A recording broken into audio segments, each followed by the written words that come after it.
Hello everyone, welcome back. Over the past few days, some of the most important report cards of the AI earnings season have been released one after another.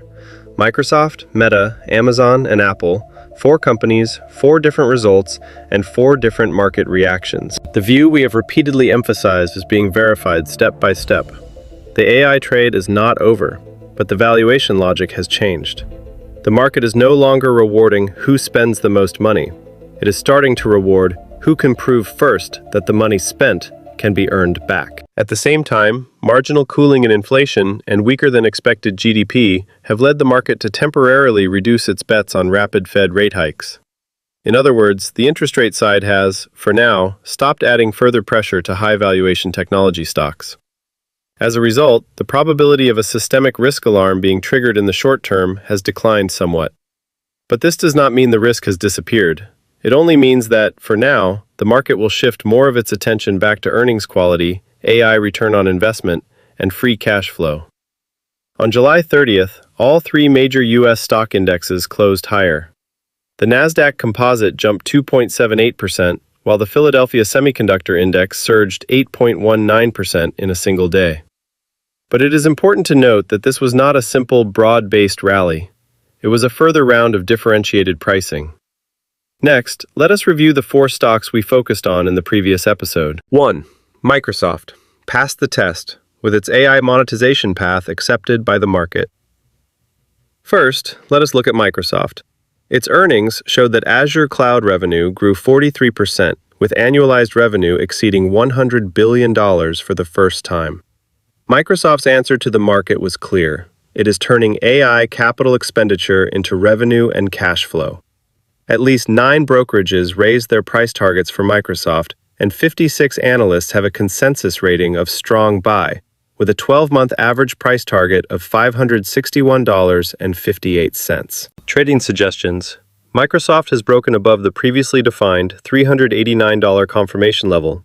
For existing holders, the stop loss can be raised to the $420 to $425 range, to protect profits while still leaving room for further upside. For those not yet in the position, chasing at the current $451 level offers limited risk-reward.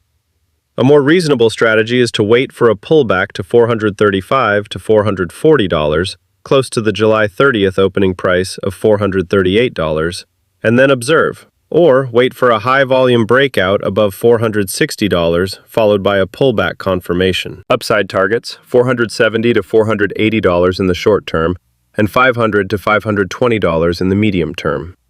Core risk. If AI capital expenditure continues to expand beyond expectations, while revenue growth fails to keep pace, valuation pressure will reappear. 2. Meta failed the test, as AI spending is eating into free cash flow. In sharp contrast to Microsoft, Meta closed at $539 on July 30th, down 7.95%. The earnings report showed Q2 revenue of $60.8 billion, slightly above expectations. However, the company raised its 2026 capital expenditure guidance to $130 billion to $145 billion, while free cash flow plunged from $8.5 billion in the same period last year to $780 million. Meta said that as the lower end of its capital spending guidance was raised by another $5 billion, AI investment would continue to weigh on free cash flow and profitability. Citigroup cut its price target for Meta from $850 to $800, expecting free cash flow to turn negative in the second half of 2026, and remain negative through 2028. Trading suggestions. Meta has fallen below the previously defined first resistance level at $610 and the $625 confirmation zone. For existing holders, if the position is relatively heavy, consider reducing exposure on a rebound to $555 to $565. If the stock breaks below $520, the holding logic should be reassessed. For those not yet in the position, the current level is not an ideal entry point. Wait for one of the following signals. 1. The stock stabilizes above $520 and posts a high-volume bullish candle.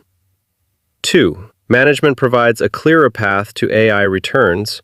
Or 3. Free cash flow shows signs of improvement. $510 to $520 is the key near-term support zone. The upside resistance lies in the previous high-volume trading area around $560 to $570. Core risk. Capital expenditure is expected to keep rising in 2027 to 2028, and the pressure on free cash flow is unlikely to ease in the short term. 3. Amazon. Passed conditionally as AWS growth temporarily outweighs FCF concerns. Now let us look at Amazon. On July 30th, Amazon closed at $235, up 3.90%. It then rose further after hours by about 8.9% to $256. The earnings report showed Q2 revenue of $200.6 billion, up 19.6% year over year. AWS revenue grew 37% to $42.2 billion, the fastest growth rate in more than 4 years. The company raised its annual capital expenditure forecast by about 10% to $220 billion. The market temporarily accepted the logic that AWS is strong enough to tolerate higher capital expenditure. Trading suggestions. Amazon has already broken above the key $245 level in after-hours trading. For existing holders, watch whether the stock can hold the $250 to $255 range during regular trading. If it holds, the position can continue to be held and monitored. For those not yet in the position, wait for confirmation during regular trading. If the stock closes above $250, a small position may be considered. If it pulls back to the $240 to $245 range with shrinking volume, that would be a more reasonable area to observe. Upside target, $260 to $270. Core risk. If AWS growth slows over the next few quarters, while capital expenditure and debt continue to rise, the market will reprice the stock. 4. Apple. Earnings beat expectations, but weak guidance pressured the stock after hours. Finally, let us look at Apple. Apple's latest earnings beat expectations. Q3 revenue was $109.42 billion, up 16% year over year. EPS was $2.02, up 29% year over year. The stock fell more than 8% after hours at one point, to around $312.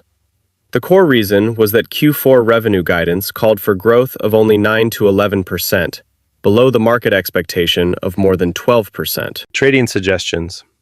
Apple has fallen to around the $312 to $320 range in after-hours trading. For existing holders, watch whether support can form at $312 to $315. If the stock stabilizes, it can continue to be held. If it breaks below $310 on rising volume, consider reducing the position. For those not yet in the position, $312 to $315 is a range worth watching. Apple faces less AI capital expenditure pressure than the other mega-cap technology companies. If the market overreacts, it may offer an opportunity. But a stabilization signal is still needed, such as a low-volume doji or a high-volume bullish candle. Upside target. If the stock reclaims $330, the medium-term target is $345 to $350. Core risks. Ongoing supply constraints, weaker than expected guidance, and low margin for error under a high valuation of 32 times PE. 5. Final judgment. The market action on July 30th fully verified our earlier core judgment. The market is not losing faith in AI. It is screening for which companies can turn AI capital expenditure into revenue, profit, and free cash flow. Microsoft proved that AI capital expenditure can be converted into revenue, so its stock rallied sharply. Meta failed to prove that point, so its stock fell sharply. Amazon passed for now, while Apple came under pressure because of insufficient guidance. What needs to be watched next is whether Microsoft's strength can spread across the entire AI cloud value chain, or whether the market will develop into a more divided pattern in which a small number of winners keep rising while most AI-heavy asset companies are repriced. Before the market completes this round of tiered pricing, every earnings report is a stress test. For ordinary investors, making fewer directional guesses and waiting for more confirmation is often more important than trying to place a bet before everyone else.